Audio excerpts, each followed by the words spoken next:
তোমার হুজুর ধর্ম বুঝেনি, তোমার হুজুরকে নেতা হওয়ার চাইতে ভিক্ষা করে খাওয়া ভালো ছিল। যেদিন ইসলাম ক্ষমতায় আসবে সেদিন নেতা হওয়া লাগতো। জি না, যেদিন ইসলাম ক্ষমতায় আসবে সেদিন নেতা হওয়া লাগতো। আকীদা আমলের দাওয়াত দিতে হবে। ইব্রাহিম আলাইহিস সালাম মূর্তি ভাঙতে মণ্ডপে ঢুকেছেন, রাসূল সাল্লাল্লাহু আলাইহি ওয়াসাল্লাম মূর্তি ভেঙে দিয়েছেন। মূর্তি ভাঙা, তাই বলে আমি হিন্দুদের খ্রিস্টানের মূর্তি ভাঙতে বলছি না। তোমার হুজুর বলছে যে দরকার হয় মাদ্রাসার ছাত্রকে দিয়ে কি করে দিব, মূর্তি পাহারা দিয়ে দিবে, তাই না? তোমার হুজুরকে আমি আবার ক্লাস 1-এ ভর্তি হতে বলেছি, ও আবার ক্লাস 1-এ ভর্তি হবে। তাদের ধর্মের কোনো অনুপরিমাণ তাদেরকে সহযোগিতা করা যাবে না। পূজা মণ্ডপ মুসলিম বাচ্চা কেন পাহারা দিবে? হিন্দু নাই?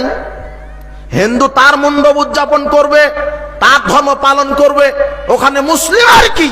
মুসলিমের 5 পয়সা তাদের সাথে সম্পর্ক নাই। তারা তাদের ধর্ম পালন করবে, তারা তাদের মূর্তি পাহারা দিবে। কোন মুসলিম তাদের ধর্মকে অনুপরিমাণ সহযোগিতা করতে পারে না।